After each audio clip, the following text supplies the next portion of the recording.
It's not a sound you can ever get used to, even though they've been hearing it on and off for many months now. An air raid siren. Their parents and teachers repeatedly told them how to act, where to run for safety, and how to huddle in a bomb shelter to avoid being buried under the rubble thanks to the fiery hell from the sky. That's what they called it. Cliffside tunnels, covered trenches. Since 1944, the entire country has been full of all kinds of bomb shelters after the Ministry of Home Affairs realized the seriousness of the situation. Before the standardization of bomb shelters, some people even dug areas right underneath their homes to seek safety from the blazing nightmare that descended from the heavens above them.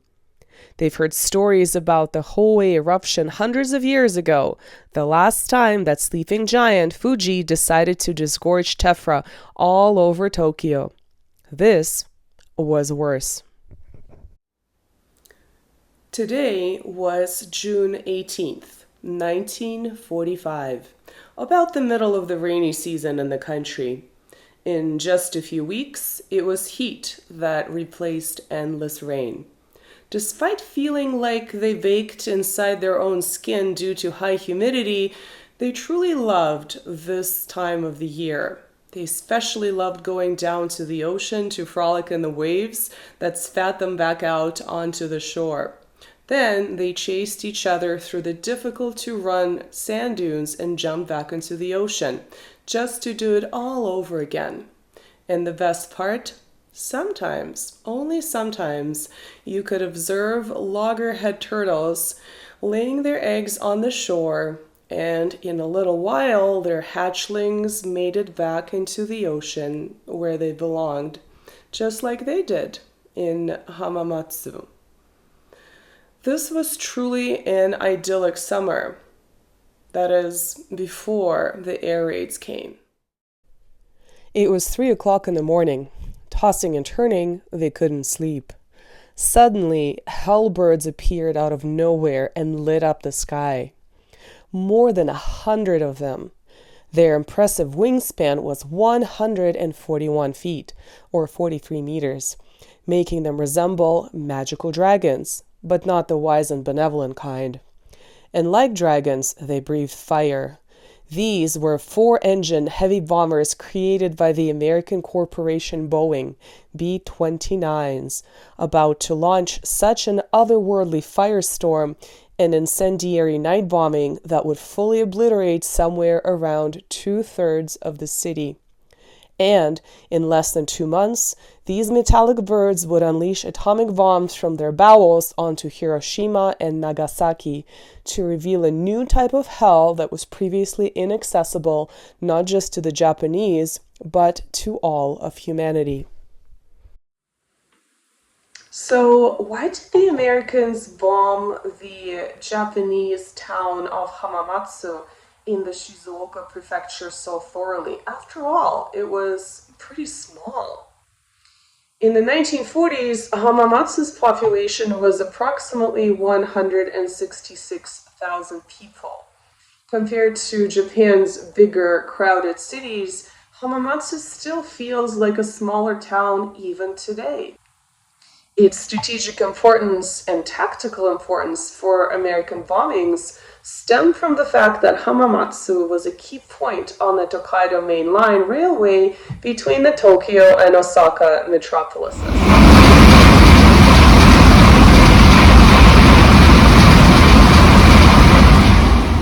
Today, the railway generally parallels the Tokaido Shinkansen, the bullet trains.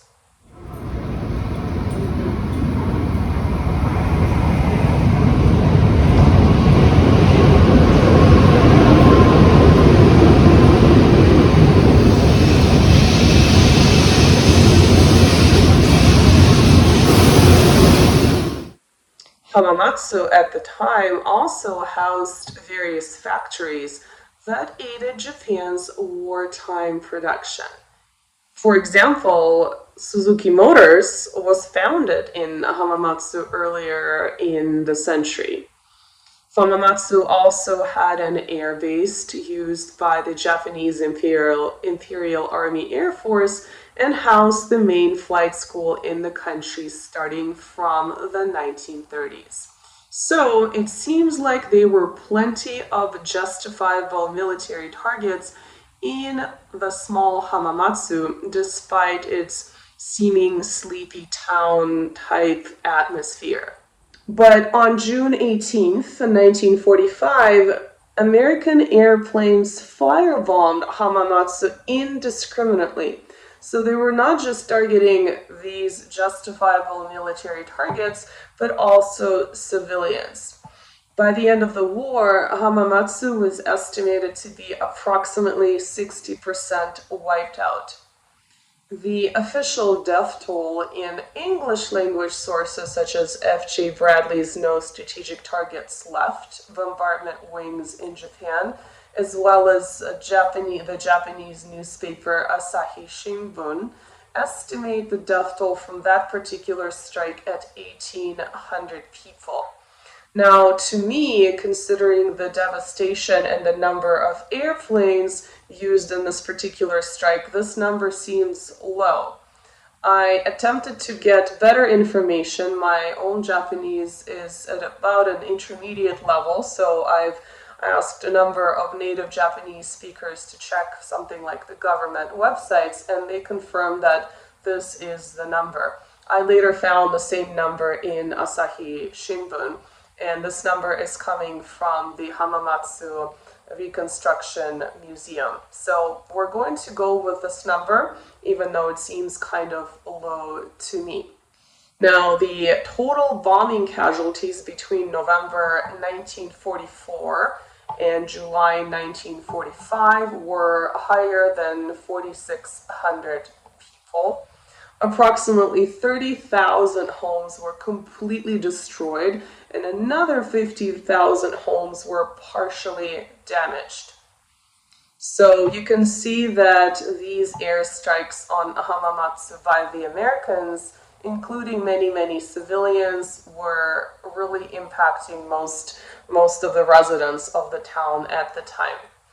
Overall, shockingly, Hamamatsu faced more bombs than Yokohama, which is a much larger city outside of Tokyo.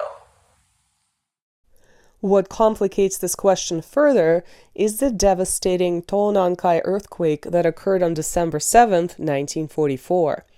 A massive event of 8.1 magnitude, the earthquake impacted the prefectures in the Tokai region, including Hamamatsu's Shizuoka prefecture. The earthquake and the resultant tsunami killed anywhere between 1,000 to 3,000 people, injuring even more, destroying over 26,000 homes and partially damaging almost 50,000. The estimates specifically for Hamamatsu are publicly unavailable, but it is reasonable to believe that Hamamatsu official records may have been impacted. Some people may have also relocated from this area as a result. Thus, the indiscriminate bombing by the Americans exacerbated a tragedy from just a few months prior. So even if these aforementioned military targets in Hamamatsu were justified, why did the Americans bomb the city so indiscriminately, causing harm to civilians, not just in casualties, but also in the destruction of people's homes and other infrastructure in the city? This town seems to reveal the broader context, specifically the last few months of World War II in the Pacific theater. Wartime destruction of this nature is difficult to estimate for various reasons, like record keeping, but it is estimated that approximately 40% of urban Japan were obliterated in aerial bombings. Now, of course, many parts of cities that were obliterated were strictly civilian, as opposed to aiding Japan's wartime production. Now, in March 1945, the firebombing of Tokyo, probably one of the most famous examples before Hiroshima and Nagasaki, took an estimated 100,000 civilian lives, not to mention the all-out destruction of the city. Japan's total World War II death toll is approximately 3 million, of which 60% of deaths were military. The rest were not. When the Americans arrived in Japan after the surrender on September 2nd, 1945, as the official occupation forces, they were actually shocked by the extent of damage and suffering that their own bombing campaigns had caused. Some historians suggested that such indiscriminate bombings were typical modus operandi of Anglo-American warfare at the time, both in Japan and in Germany. They basically argue that World War II, regrettably, was a time when life was very, very cheap. The most famous example that today is called controversial, in air quotes, in Germany is Dresden, when in February 1945, the British and American bombings took away tens of thousands of lives, and the city lacked military targets. But even the question of civilians is complicated. For example, the Hamamatsu Reconstruction Memorial Museum features a diary of a 15-year-old high school girl, Kazuko Suzuki, who volunteered to work at a munitions factory. Her diary contains statements praising Japanese soldiers and advocating for an increase in weapons production. She died in a bombing on April 30th, 1945. Her writing seems to reflect the degree of Japan's ideological militarization, even targeting Japan's children. Of course, not all civilians worked in munitions factories aiding Japan's war effort. Many of the dead were innocents.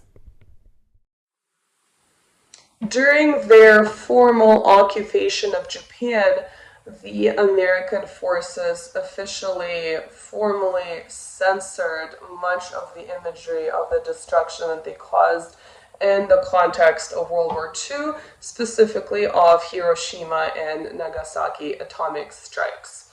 Now, this type of censorship leads one to believe that the occupation forces recognized the brutality and excess of bombing targeting civilians. And so, in this framework, the sleepy town of Hamamatsu, which still feels like it today, serves as kind of a microcosm of World War II in the Pacific theater.